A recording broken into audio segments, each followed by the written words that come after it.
آج قیام اللیل جو ہے تھوڑی سی تاخیر کے ساتھ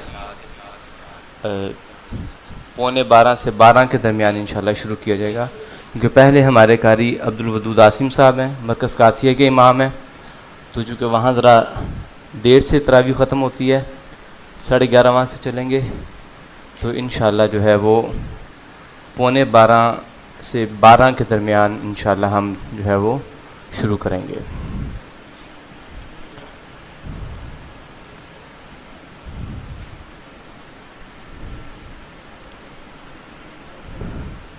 نحمدہ ونصلی علی رسول الکریم، اما بعد۔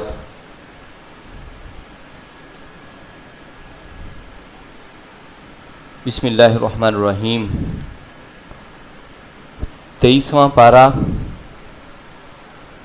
سورہ یاسین، سورہ صافات، سورہ صاد اور سورہ زمر کے کچھ حصے پر جو ہے وہ مشتمل ہے۔ اس میں سب سے پہلے سورہ یاسین آتی ہے۔ سورہ یاسین کے بارے میں بہت ساری باتیں مشہور ہیں ہمارے معاشرے میں۔ عام طور پہ لوگ اپنی کسی مشکل یا پریشانی کے وقت جو ہے اس کی تلاوت کرواتے ہیں، جسے یاسین کا ختم بھی کہتے ہیں۔ اور اس کا ایک اور بڑا پرپز جو عام طور پہ دیکھنے میں آیا ہے، وہ لفظ تو برا ہے لیکن بات ایسی ہے، بندے مار صورت کے طور پہ بھی اس کا ایک کردار ہمارے سامنے ہے کہ جان کنی میں آسانی کے لیے اس کو کہتے ہیں۔ تو سورہ یاسین کے بارے میں یہ جو بھی چیزیں مشہور ہیں، یہ کوئی بھی کسی صحیح حدیث سے ثابت نہیں ہے، کسی بھی صحیح حدیث سے یہ چیزیں ثابت نہیں ہیں۔ البتہ رسول اللہ صلی اللہ علیہ وسلم کا ایک فرمان موجود ہے کہ لَقِّنُوا مَوْتَاكُمْ لا الہ الا اللہ، یا اسی بنیاد پر اگر ہم اس روایت کو لے بھی لیں کہ یاسین پڑھنی چاہیے، تو اس کا دراصل مقصد یہ ہے کہ ایک شخص موت کے قریب ہے، اس وقت اس کے پاس کلمہ طیبہ کا جو ہے وہ ورد اور ذکر زیادہ کرنا چاہیے، سورہ یاسین زیادہ پڑھنی چاہیے۔ کیوں؟ اس لیے کہ جب وہ کلمہ طیبہ سنے گا تو سنتے سنتے ہو سکتا ہے کہ اس کی زبان پر یہ کلمہ جاری ہو اور اسی حالت میں اس دنیا سے رخصت ہو جائے، کامیاب ہو جائے۔ اور سورہ یاسین اگر پڑھی جائے تو اس کا مقصد کیا ہے؟ اس کا مقصد یہ ہے کہ مکی صورت ہے، اس کے اندر توحید کے اثبات، آخرت کا بیان، خاص طور پہ اللہ رب العالمین کے جلال کا جو ہے وہ بڑا زوردار طریقے سے بیان ہے، بڑے بھرپور طریقے سے شرک کا جو ہے وہ ابطال کیا گیا ہے۔ تو اس وقت اگر کوئی شخص جو ہے سورہ یاسین کو سنتا ہے، سمجھتا ہے، تو وہ سننے کے ساتھ ساتھ اپنے ذہن میں اپنے عقیدے کو درست کرتا چلا جائے اور درست عقیدے کی حالت میں اس دنیا سے رخصت ہو جائے اور اپنے رب سے جا کے وہ ملاقات کر لے۔ زیادہ سے زیادہ اس کا مقصد جو ہے وہ یہ مقصد اس کا ہو سکتا ہے۔ سورہ یاسین میں زیادہ تر اللہ رب العالمین نے جو ہے وہ اپنی کبریائی کی باتیں کی ہیں، توحید کی باتیں کی ہیں، اپنی بہت ساری صفات کا تذکرہ کیا ہے، کن فیکون، اپنی قدرت کا اظہار کیا ہے بہت ساری طریقوں سے، کہ دنیا کے اندر کوئی ایسا نہیں ہے جس کے اندر اتنی طاقت ہو، یہ صرف اللہ کے شایان شان ہے۔ اس کے ساتھ ساتھ یہاں پر ایک بستی والوں کا ذکر کیا گیا۔ اس بستی والوں نے 3 رسولوں کو، 3 انبیاء کو اور ایک مومن شخص کو جو ہے وہ جھٹلایا، بلکہ وہ جو اللہ کا داعی تھا، دین کا داعی تھا، جو مبلغ تھا، اس شخص کو دین کی تبلیغ کے جرم میں سنگسار کر دیا، مار دیا، قتل کر دیا۔ وہ تو قتل ہو کے اپنے رب کی جنتوں میں پہنچ گیا اور کہتا کاش کہ میری قوم جان لیتی کہ میرے رب نے میرے ساتھ کیا کیا، اگر انہیں اس بات کا پتہ چل جائے تو وہ سارے بھی میرے نقش قدم پر چل جائیں۔ اب وہ جو بندہ مومن سورہ یاسین میں اللہ رب العالمین نے جس کا ذکر فرمایا کہ وہ کس طرح سے اپنی جان جو ہے وہ اللہ کے راستے میں پیش کر دیتا ہے، اس کے کچھ اوصاف بیان کیے گئے ہیں، اور وہ اوصاف میرے خیال میں اس لیے دیکھنے ضروری ہیں کہ ہمیں ان کو اپنانے کی کوشش جو ہے وہ کرنی چاہیے۔ پہلی بات یہ کہ وہ جو سچا مومن ہوتا ہے وہ دین کا داعی اور مبلغ ہوتا ہے، داعی اور مبلغ ہونے کے لیے یہ کہ ضروری نہیں ہے کہ اسی جگہ پر آ کے بیٹھا جائے، یہ درس نظامی کا پہلے کورس پورا کیا جائے.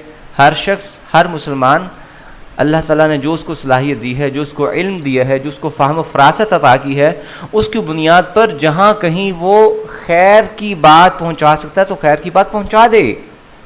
جہاں کہیں وہ کہیں خرابی یا منکر کو دیکھتا ہے تو حکمت کے ساتھ اس کو روکنے کی کوشش کرے. تو پہلا اس کا وصف کیا بیان کیا گیا؟ اتبعوا. وہ کہتا ہے کہ لوگوں رسولوں کی پیروی کرو، اللہ کی پیروی کرو. فاسمعون، میری باتوں کو سنو. وہ دین کی دعوت پہنچاتا ہے لوگوں کو. تو ہر بندہ مومن کا یہ وصف ہونا چاہیے. پھر ایک بندہ مومن بڑا فعال، ایکٹیو ہوتا ہے، پیسیو پرسنالٹی کا حامل نہیں ہوتا. کیسے؟ رجل یسعی، وہ ایک ایسا شخص تھا جو دوڑتا ہوا آیا، تیزی کے ساتھ، دین کے جذبے کے ساتھ جو ہے وہ آگے آیا. پھر ہر جو ہے وہ مبلغ کو خود بھی دین پر عمل کرنے والا ہونا چاہیے. اس نے کہا وَمَا لِيَ لَا أَعْبُدُ، مجھے کیا ہے کہ خود میں اللہ کی عبادت نہ کروں، یعنی میں پہلے خود اللہ کی عبادت کروں گا اور اس کے بعد پھر اللہ کی عبادت اور بندگی کی دعوت جو ہے وہ میں لوگوں کو دوں گا. اور اس کے لیے اس میں اخلاص ہونا چاہیے، اس کا کردار ہونا چاہیے. پھر یہ دعوت دین کا کام جو ہے وہ خالص اللہ کی رضامندی کے لیے ہونا چاہیے. جیسے کہا لا یسألکم اجرا، وہ تم سے کسی قسم کا کوئی اجر نہیں مانگتا. پھر وہ شخص جو ہے خود ہدایت یافتہ ہو، ٹرینڈ ہو جسے کہتے ہیں، وہ مہتدون، خود ہدایت والے تھے، سیدھے راستے پہ چلنے والے تھے.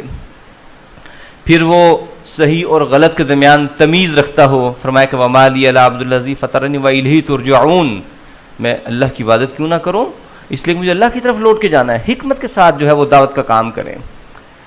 پھر وہ اللہ کی طرف بلائے. اتخذ من دونہ آلہہ، کہ اللہ کے سوا میں کوئی اور معبود بنا لوں. اس کی دعوت واضح، کھری، دو ٹو قسم کی ہونی چاہیے. ابہام نہیں ہونا چاہیے، انتشار نہیں ہونا چاہیے، واضح ہونا چاہیے. اسی طرح سے اللہ تعالیٰ نے اور اس کی بہت ساری خوبیاں جو ہے وہ بیان کی. یہ جو آخر میں کہا کہ یا لیت قوم یعلمون، جب وہ سنسار کر دیا، دنیا سے رخصت ہو گئے، فوت ہو گئے، اللہ نے جو انعامات سے نوازا تو کہتے یا لیت قوم یعلمون، کاش کہ میری قوم میری اس کیفیت کو دیکھ لے، جان لے، سمجھ لے، اس کو پتہ چل جائے کہ دین پہ چلنے والوں کو، دین کے راستے میں قربانی دینے والوں کو اللہ رب العالمین کس طرح سے راضی کیا کرتے ہیں. سورہ یاسین کی اس بستی کے بارے میں جب بتایا گیا کہ اللہ تعالیٰ نے پھر وہ رسولوں کے منکروں کو اور مبلغ کو شہید کرنے والی پوری کی پوری بستی کو تباہ کر دیا. اب دیکھیے آج کے دور کے اندر بھی ہم دیکھتے ہیں کہ کافر تو کافر، بہت سارے مسلمانوں کے اندر اتنا انتشار آ چکا ہے، تشکیک پیدا ہو چکی ہے، شک و شبہ کا وہ اظہار کرتے ہیں، کھلا شاعر اللہ کی توہین کرتے ہیں، انکار کرتے ہیں. کون؟ سو کالڈ مسلم، جو اپنے آپ کو مسلمان کہلاتے ہیں. جیسے ایک حکمران پاکستان میں جو گزرا، اس نے کہا کہ میں جو ہے وہ ٹنڈا نہیں بنوانا چاہتا آدھے لوگوں کو. ایک نے کہا یہ جو حدود کے نفاذ کی بات ہے، اس نے کہا کہ ظلم کے کام میں ہم شامل نہیں ہوں گے. پشاور کے ڈاکٹروں نے کہا ہم اس کام میں ساتھ نہیں ملیں گے. یہ سارے کے سارے شاعر اللہ کی توہین کرنے والے، دین کا رد کرنے والے کون تھے؟ اپنے آپ کو مسلم کہلاتے تھے. کافر بھی مسلم بھی. اس فضا کے اندر پھر اللہ رب العالمین اس دنیا کو تباہ کیوں نہیں کرتے؟ جو اس وقت اعمال دنیا میں ہو رہے ہیں، جو ہماری حرکات و سکنات ہیں، قانون قدرت کو دیکھا جائے تو اس کے مطابق اس دنیا کو اب تک تباہ ہو جانا چاہیے. یہ کیوں بچی ہوئی ہے؟ رحمت للعالمین صلی اللہ علیہ وآلہ وسلم کی ذات بابرکت کی وجہ سے. اللہ رب العالمین نے اپنے حبیب کی برکت سے اس دنیا کو اجتماعی عذاب کے اندر مبتلا نہیں فرمایا، وگرنہ اس کے علاوہ کمی کوئی نہیں ہے. پھر اللہ رب العالمین نے اس میں قیامت کے احوال کا ذکر کیا، جنت اور دوزخ کے مناظر کو بیان کیا ہے، توحید کی نشانیاں بیان کیا، اور آخر میں کہا کہ اللہ کا شکر کرو. اللہ کا شکر ادا کیا جائے گا تو شکر کے ذریعے سے بندگی کا جذبہ پیدا ہوگا. پھر یہاں پر ایک، ویسے قرآن کریم جو ہے کوئی سائنس کی کتاب نہیں ہے، لیکن بہت ساری ایسی چیزیں ہیں جس سے ہمیں ایسی رہنمائی اور معلومات ملتی ہیں. مثال کے طور پہ سورہ یاسین میں اللہ رب العالمین فرماتے ہیں کل فی فلک یسبحون. سورج اور چاند کا تذکرہ کیا کہ چاند اور سورج یہ دونوں کلن، تمام چیزیں فی فلک یسبحون، فلک میں، آفاق میں، یسبحون، سبح کہتے ہیں تیرنا کسی چیز کو. یہ تمام چیزیں افق میں تیر رہی ہیں، گھوم رہی ہیں، روٹیشن ان کی چل رہی ہے. اب آپ دیکھیے کہ آج سے 1450 سال پہلے مکہ کے حالات کے اندر اگر کوئی شخص یہ بات کہہ دے کہ جو ہے یہ زمین بھی گھوم رہی ہے، سورج بھی گھوم رہا ہے، تو لوگ اس کے ساتھ کیا حشر کریں گے اس کا؟ تبھی لوگ مانتے تھے سورج تو گھومتا ہے، چاند گھومتا ہے، زمین نہیں گھومتی، زمین ساکن ہے. قرآن نے کہا کہ ہر چیز جو ہے وہ تیر رہی ہے، زمین بھی گھومتی ہے. تو اس وقت اگر کوئی شخص کھڑا ہو کے یہ بات کہہ دیتا، قرآن کہتا ہے زمین گھوم رہی ہے، زمین دیکھو ساکن ہے، کیسے کہتے گھومتی ہے؟ قرآن نعوذ باللہ غلط ہو گیا. لوگ کہہ سکتے تھے نا. آج یہ بات ثابت ہو چکی ہے کہ ابھی زمین بھی گھومتی ہے، کلن، تمام چیزیں گھوم رہی ہیں. ابھی تک اس بات کا پتہ نہیں چل سکا کہ کائنات کا جو ہے وہ مرکز ثقل، سینٹرل پوائنٹ ہے کون سا جس کے گرد زمین ساری چیزیں گھوم رہی ہیں. کوئی لوگ جو ہے اس کا پتہ نہیں کر سکے. اچھا، آج کے حوالے سے ایک اور چیز جو اسی آیت کریمہ کے اندر بیان کی ہے وہ میں رکھوں تو بات ذرا زیادہ واضح ہو جائے گی. اللہ رب العالمین فرماتے ہیں کہ الیوم نختم علی افواہہم وتکلمنا ایدیہم وتشہد ارجلہم. قیامت کے دن اللہ فرماتے ہیں کہ ہم ان کے منہ کے اوپر مور لگا دیں گے، سیل کر دیں گے. وتکلمنا ایدیہم، ان کے ہاتھ بولیں گے، ان کے پاؤں بولیں گے، وہ گواہیاں دیں گے. تو آج اگر یہ بات کی جائے تو اب اس پہ آج کے دور کے حساب سے کوئی اعتراض کر سکتا ہے کہ بھی ہاتھ کیسے بولتے ہیں، پاؤں کیسے بولتے ہیں؟ کہ یہ بول سکیں گے؟ بولنے والی چیز کون سی ہے؟ زبان. زبان کیا ہے؟ کیا اس کے اندر کوئی سپیکر لگا ہوا ہے؟ ایک گوشت کا ٹکڑا ہی ہے نا. اللہ رب العالمین جب چاہتے ہیں گوشت کے اس ٹکڑے کے ذریعے سے انسان بولنا شروع کر دیتے ہیں. اور اگر وہی اللہ رب العالمین چاہیں گے، اللہ حکم دیں گے تو ہاتھ کی انگلیاں بھی بول سکتی ہیں، یہ پاؤں بھی بول سکتے ہیں. انسان کے سارے وجود جو ہے اس کے تمام اعضاء جو ہے وہ بول سکتے ہیں. اور یہ کوئی ضروری نہیں ہے کہ زبان کے ساتھ بولا جائے. کیا ہم دیکھتے نہیں ہیں کہ ہمارے بہت سارے ایسے لوگ موجود ہیں دنیا کے اندر، ان کی زبان فزیکلی ٹھیک ہے لیکن بولتے نہیں ہیں، گونگے ہیں. جب وہ گونگے ہیں تو وہ پھر گونگے کیوں ہیں؟ اگر زبان سے بولا ہی جاتا ہے پھر وہ گونگے کیوں ہیں؟ ان کے کارڈز نہیں ہیں، کارڈز ان کے بھی ہیں، سارا کچھ ٹھیک ہے، پھر وہ گونگے کیوں ہیں؟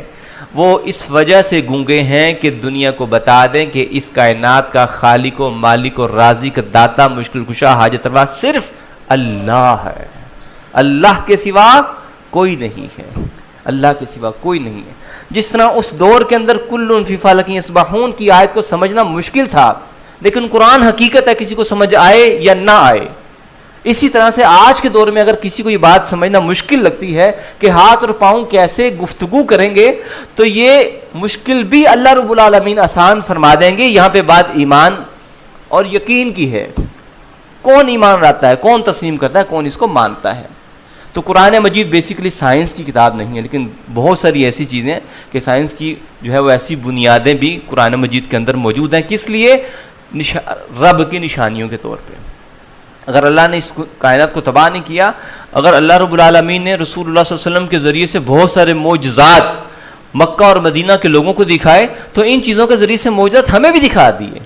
جیسے اسی آیت کو لیجیے کہ کل فی فلک یسبحون، زمین اور چاند اور سورج ہر چیز گھوم رہی ہے. یہ کیسے کہا جا سکتا تھا؟ کیسے سمجھا جا سکتا تھا؟ اللہ کے رسول کو کیسے معلوم ہوا؟ اس طرح معلوم ہوا کہ اس کائنات کو بنانے والے نے بتایا ہے. اس کے بعد سورہ صافات ہے. صافات والصافات صفا، اور صفیں بنانے والوں کی قسم. یہاں پر صفیں بنانے والوں سے دو طرح کے لوگ مراد ہو سکتے ہیں. ایک تو اس سے مراد ہو سکتی ہے اللہ کے راستے میں جہاد کرنے والے لوگ جو صفیں بنا کے کھڑے ہوتے ہیں، اور دوسرا اس سے مراد ہو سکتی ہے والصافات صفا، صفیں بنا کر کھڑے ہونے والے اللہ کے فرشتے. اس سورہ مبارکہ میں اللہ رب العالمین نے یہاں پہ فرشتوں کا ذکر کیا، اس کے بعد جنوں کا تذکرہ کیا. جنوں کے بارے میں بتایا کہ جن بھی اللہ کی مخلوق ہیں، اور یہ جو کہتے ہیں کہ جنوں کو سب کچھ معلوم ہے، جنوں کو بھی غیب کا علم نہیں ہے. جن بھی بہت ساری باتیں سننے کے لیے اوپر کی طرف جاتے ہیں، مالائے اعلیٰ کے قریب ہو کے فرشتوں کی کمیونیکیشن کو کیچ کرنا چاہتے ہیں. اس دوران کبھی کوئی بات انہیں مل جاتی ہے، کبھی نہیں ملتی، اور کبھی ان کے پیچھے شہاب ثاقب لگ جاتے ہیں جن کو مارتے ہیں، جلاتے ہیں، سزائیں دیتے ہیں. ان کا تذکرہ ہے. تیسرے نمبر پہ اس سورہ مبارکہ میں اللہ رب العالمین نے 9 انبیاء کرام کا تذکرہ فرمایا ہے. بڑے جلیل القدر انبیاء جو ہے ان کا تذکرہ فرمایا ہے. اب یہ جو چیزیں ہیں، فرشتوں کا تذکرہ ہے، جنوں کا تذکرہ ہے. فرشتوں کا تذکرہ کیا ہے؟ والصافات صفا، وہ صفے بنا کے کھڑے ہوئے ہیں. صفے بنا کے کون کھڑا ہوتا ہے؟ مخلوق جو کسی آرڈر کی باؤنڈ ہے. فرشتے صفے بنا کے کیوں کھڑے ہیں؟ اللہ کے حکم کے منتظر. اللہ رب العالمین جو حکم دیتے ہیں ان کو وہ سنتے ہیں اور ان کی وہ تعمیل کرتے ہیں. فرشتے کھڑے ہوئے ہیں. فرشتے معبود نہیں ہو سکتے، رب کی بیٹیاں نہیں ہو سکتے. جنات کے بارے میں کہا کہ اگر یہ اوپر جاتے ہیں تو ان کو سزا ملتی ہے شہاب ثاقب کے طور پر. تو جن کو سزا ملے وہ عالم الغیب نہیں ہو سکتا، وہ اللہ کا شریک نہیں ہو سکتا. تیسرے نمبر پہ 9 انبیاء کا تذکرہ فرمایا، اور اس تذکرے کے اندر بہت ساری وہ باتیں بیان کی کہ ان انبیاء کے جو معاملات رہے دنیا کے اندر وہ ایک انسان کے طور پہ رہے، اور بعض ایسی کام ان سے سرزد ہوئے جسے ہم ترک اولا کہہ سکتے ہیں. نبی سے گناہ نہیں ہوتا، نبی سے ترک اولا کام ہو سکتا ہے. اس لیے اللہ یہ بتانے کے لیے کہ نبی بھی اللہ کی مخلوق ہے، خالق صرف اور صرف اللہ ہے. یہاں پہ ان تمام کا تذکرہ کیوں کیا؟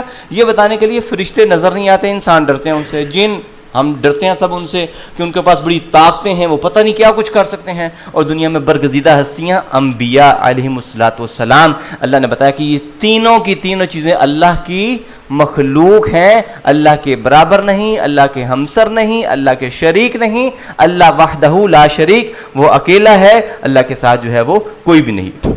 پھر اللہ رب العالمین نے ان فرشتوں کا جو تذکرہ کیا ہے، ان انبیاء کا جو تذکرہ کیا، ان کے بارے میں اللہ نے ایک ایک کا نام لے کے کہا. بار بار فرمایا سلام علی نوح، سلامتی ہو نوح علیہ السلام پہ. سلام علی ابراہیم، سلام علی موسیٰ و ہارون، سلام علی الیاسین، سلام علی المرسلین. سلامتی ہو تمام رسولوں پر. کیا مطلب یہ ہے رسولوں کا راستہ ہمیشہ سلامتی والا رہا ہے، اور رسولوں کے مقابلے پہ جو بھی راستہ ہے وہ سلامتی والا نہیں، وہ خطرے والا ہے، وہ تباہی والا ہے، وہ ناکامی والا ہے، وہ بربادی والا ہے. تو رسولوں کے راستے کو جو لوگ اختیار کرتے ہیں، جیسے ان رسولوں پر سلامتی ہے، ان تمام رسولوں کے راستے جو ہیں وہ درست ہیں، تو ان رسولوں کو ماننے والوں کے اوپر بھی سلامتی ہے، اور ان رسولوں کے راستے کو فالو کرنے والوں کے لیے بھی کامیابی ہے.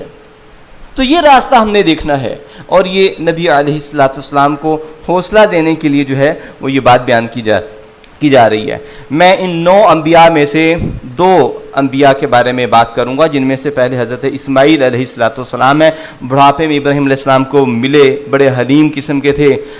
ابراہیم علیہ السلام نے کہا کہ بیٹا میں دیکھتا ہوں انی ارا فی المنام انی اذبحک، کہ میں تمہیں جو ہے وہ اللہ کے راستے میں ذبح کر رہا ہوں. اب آپ نے اس سے پہلے سنا ہوگا کہ ابراہیم علیہ السلام نے کہا کہ اللہ ذرا مجھے دکھائیے آپ مردوں کو کیسے زندہ کرتے ہیں. اللہ نے کہا 4 پرندے پکڑو، ان کا قیمہ کرو، مختلف پہاڑوں پر بکھیر دو، ان کو بلاؤ، آپ کے بھاگ کے آ جائیں گے. اللہ نے پوچھا ابراہیم کا یقین نہیں؟ فرمایا اللہ یقین ہے، ذرا دل مزید ٹھنڈا ہو جائے. اللہ نے اپنے نبی سیدنا ابراہیم علیہ الصلوۃ والسلام کے دل کو ٹھنڈا کر دیا، ان کو مزید مطمئن کر دیا. جب وہ اپنے اطمینان کے کمال کو پہنچ گئے تو نتیجہ کیا نکلا؟ نتیجہ یہ نکلا کہ جب اللہ نے بیٹے کی قربانی مانگی تو بیٹے کو لٹا کے اس کی گردن پہ چھری رکھ دی. ذرا تصور کیجئے کہ اگر آج اللہ رب العالمین کا یہ حکم جاری ہوتا کہ اپنے بڑے بیٹے کو ذبح کر دو تو کیا ہوتا؟ ہمارا ایمان اس لیول کا نہیں ہے، ہمارا یقین اس سطح کا نہیں ہے، ہمارا وہ جذبہ نہیں ہے.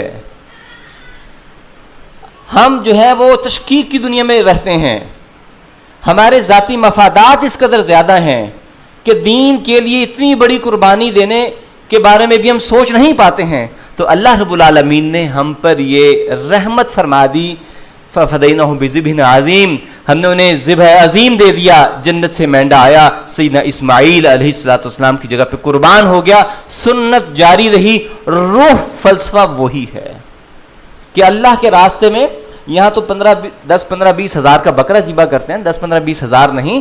اللہ کی خاطر، اللہ کے راستے پہ، اللہ کے حکم سے اپنی پیاری سے پیاری چیز بھی پیش کرنی پڑے تو ہم اس کے لیے بھی تیار اور آمادہ ہو. اس چیز کی تربیت کرنا جو ہے وہ یہاں پر مقصود ہے. دوسرے نبی جن کا یہاں پر ذکر ہوا سیدنا یونس علیہ الصلوۃ والسلام. یونس علیہ السلام جو ہیں جب اپنے قوم کو توحید کی دعوت دینے لگے تو قوم تو ستاتی ہے، توحید والوں کو لوگ ستاتے ہیں. آپ مجھے یہ بتائیے کہ ہمارے دائیں بائیں ارد گرد توحید ہے کہ شرک ہے؟ شرک ہے کہ نہیں ہے؟ شرک ہے نا. کیا ہم نے کبھی روکا انہیں یا روکنے کی کوشش کی ہے؟ کی ہوگی تھوڑی بہت. اچھا ابھی چیک ہو جاتی ہے. اگر ہم نے کوشش کی ہے تو کوئی ریزسٹنس کا سامنا کرنا پڑا ہے؟ اگر ریزسٹنس کا سامنا نہیں کرنا پڑا اس کا مطلب ہے کہ ہم نے توحید بیان نہیں کی. جب توحید بیان ہوتی ہے جواب میں پتھر پڑتے ہیں. جب توحید بیان ہوتی ہے جواب میں گالیاں سننی پڑتی ہے. جب توحید بیان ہوتی ہے تو مخالفت کا سامنا ضرور کرنا پڑتا ہے. توحید ایسے بیان نہیں ہوتی ہے.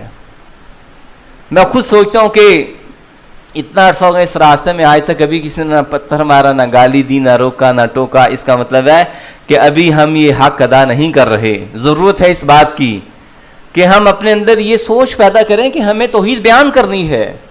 اربوں غیر مسلم ہیں، ان تک دین کا پیغام پہنچانا ہے، انہیں اسلام کی روشنی دکھانی ہے، ہدایت کے راستے کی طرف انہیں گائیڈ کرنا ہے، تاکہ ہمارے وہ انسانی بھائی اللہ کی نافرمانی کی زندگی گزارتے ہوئے کہیں اللہ کی جہنم کے اندر نہ چلے جائیں. ان کو جنت کی طرف لانے کے لیے اپنی حد تک کوشش جو ہے وہ ہم نے کرنی ہے. تو یونس علیہ السلام نے جس وقت یہ کوشش کی تو قوم نے اتنا ستایا، اتنا تنگ کیا کہ اللہ کے نبی وہاں سے چل پڑے. بس بات یہ ہوئی کہ اللہ سے پوچھا نہیں.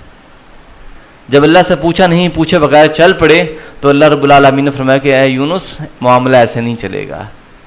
اب آپ نے کام کیا تو اس کو کچھ ہم نے کمپنسیٹ بھی کرنا ہے. کشتی میں گئے، طوفان آیا، فیصلہ ہوا کس کو گرایا جائے. وزن کم کرنے کے لیے یونس علیہ السلام کا نام بھی نکلا ہے. مچھلی نے اپنے پیٹ میں لے لیا. کتنی بڑی بڑی مچھلیاں پیٹ میں لے لیے. وہیں پر اللہ کو پکارا، لا الہ الا انت سبحانک انی کنت من الظالمین. انسان غلطی خطا کا پتلا ہے. غلطی کتنی ہی بڑی کیوں نہ ہو وہ معاف کرنے والا اس سے بڑا ہے. ہماری خطاؤں سے، ہماری سیاکاریوں سے، ہمارے گناہوں سے بہت بڑا ہے. ہم جتنی مرضی بڑی غلطی کر لیں، اگر اس کے سامنے ہم حاضر ہو جائیں تو وہ پیار اور محبت سے ہمیں قبول کرنے کے لیے تیار ہے. تو خیر ان کو وہاں سے دوبارہ اللہ رب العالمین نے مچھلی نہ اگلا، ان کے اوپر کدو کی بیل اگائی، کھا کے وہ صحت مند ہوئے اور دوبارہ اپنی قوم کی طرف گئے. آگے ویسے وہ تو اور مقام پہ ہے لیکن چونکہ بات چل پڑی تو اس کا ذکر فائدے سے خالی نہیں. اللہ رب العالمین فرماتے ہیں کہ جب اللہ تعالیٰ کسی قوم کو عذاب دینا شروع کر دیں تو پھر وہ عذاب ٹلتا نہیں ہے. جیسے یونس علیہ السلام اس علاقے سے نکل گئے تو اس علاقے کے اوپر عذاب کا آنا ضروری ہو گیا تھا، لیکن اس علاقے والوں نے ایک تدبیر کی تھی. وہ تدبیر کیا تھی؟ انہوں نے تدبیر یہ کی تھی، انہیں سمجھ لگ گئی ہم نے اللہ کے نبی کو ناراض کیا ہے، اللہ کے نبی ہم سے خفا ہو کے چل پڑے ہیں، اب اللہ کا عذاب آئے گا. تو سارے اکٹھے ہو گئے، گھروں کو چھوڑ دیا، میدان میں جمع ہوئے، عورتیں ایک طرف، بچے ایک طرف، مرد ایک طرف. جانوروں کی بھی اسی طرح سے تقسیم کی. بچے چیخ رہے ہیں، عورتیں دعائیاں دے رہی ہیں، بندے اللہ کے حضور گرے ہوئے ہیں. گڑ گڑا کے معافی مانگی تو اللہ نے دنیا کے اندر اکلوتی مثال چھوڑی، یونس علیہ السلام کی قوم کو معاف کر دیا. اس کے علاوہ کسی قوم کو معاف نہیں کیا اور ہمارے لیے سبق چھوڑ دیا. ہمارے لیے ایک پیغام اللہ رب العالمین نے پہنچا دیا کہ اگر زیادہ غلطیاں ہو جائیں تو پھر ان کی تلافی بھی زیادہ محنت سے کرنی چاہیے. رمضان ہے نا، گزر رہا ہے، آخری عشرہ ہے، زیادہ مسئلہ ہو جائے پھر یہاں اللہ کے گھر میں آ کے ڈیرے لگا لینے چاہیے، زیادہ کوشش کرنی چاہیے نا. تو اگر جو ہے وہ اس انداز سے ہم سارے اجتماعی ماحول بنا لیں معافی کا، اجتماعی سطح پر ہمارے اندر یہ احساس پیدا ہو جائے کہ ہم گناہگار ہیں، ہم نے اللہ سے اپنے گناہوں کی معافی مانگنی ہے، تو اللہ رب العالمین ایسی قوموں سے عذاب کو ٹال دیا کرتے ہیں. اس وقت بہت سارے اجتماعی گناہ ہیں. سیاسی طور پر خلافت و امارت کا نظام نہیں، گناہ ہے. سیاسی طور پر دین کی تبلیغ کا نظام نہیں، گناہ ہے. سیاسی طور پر نیکی کا ماحول نہیں، نیکی مشکل ہے، بدی آسان ہے. یہ اجتماعی گناہ ہیں اور اجتماعی گناہوں کی وجہ سے قوموں کے اوپر تباہیاں مسلط ہوا کرتی ہیں اور وہ کسی نہ کسی درجے میں ہم پہ بھی مسلط ہو رہی ہے. اور اس کا کفارہ جو ہے وہ اجتماعی معافی کے ساتھ ہی ممکن ہے. اکیلے دعائیں کریں اللہ رب العالمین معاف کرے گا، لیکن اجتماعی حالت نہیں سدھر سکتی.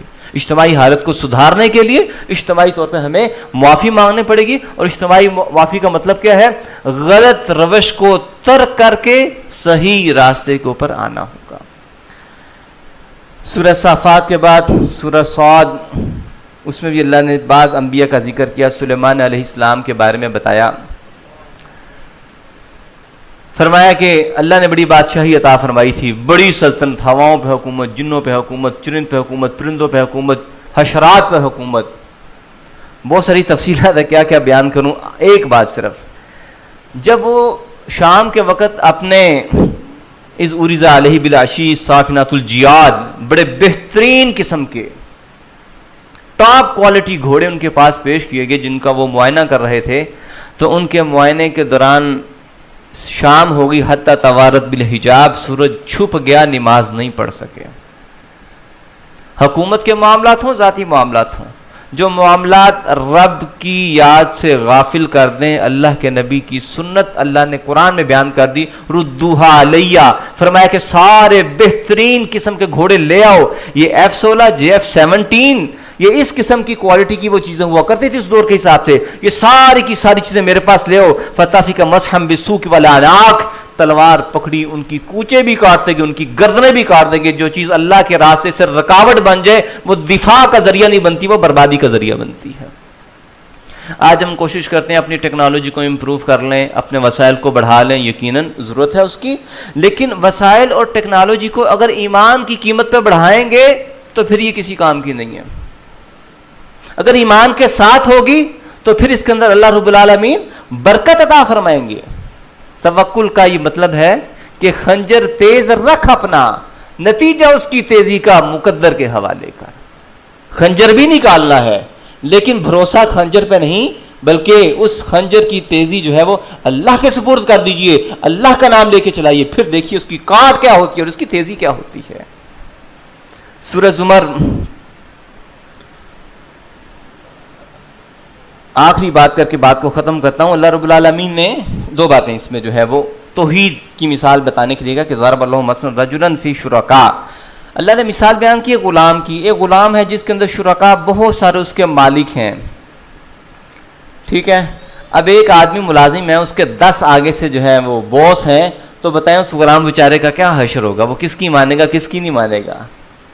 ایک آدمی کے، ایک ملازم کے 10 باس بنا دیے جائیں تو وہ بندہ کام کا نہیں رہتا، پھر وہ گیا.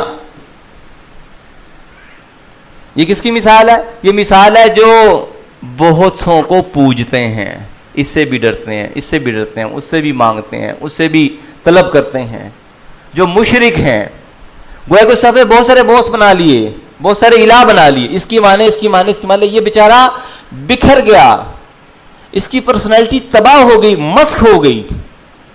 اور اس کے مقابلے پر رجل سلمن لرجل، وہ آدمی جو محض ایک آدمی کا غلام ہے، اس کے ساتھ سیٹنگ کر کے چلتا ہے، سکون کی زندگی گزارتا ہے. وہ ایک سجدہ جسے تو گرا سمجھتا ہے، 1000 سجدوں سے دیتا ہے آدمی کو نجات. اگر وہ ایک سجدہ، اگر اللہ رب العالمین ہمیں اس کی توفیق دے دیں تو یہ ایک سجدہ در در کی ضلالت سے بچا لیتا ہے. اللہ رب العالمین توحید کی دولت عطا فرمائے. آخری بات، انک میت و انہم میتون. اے پیارے پیغمبر، مشرکین نے کہا کہ نبی فوت ہو جائے گا، بات ختم ہو جائے گی، کہاں جائیں گے یہ؟ اللہ فرماتے ہیں انک میت و انہم میتون، آپ نے فوت ہونا ہے تو انہوں نے بھی فوت ہونا ہے. یہ بات کیوں کہی؟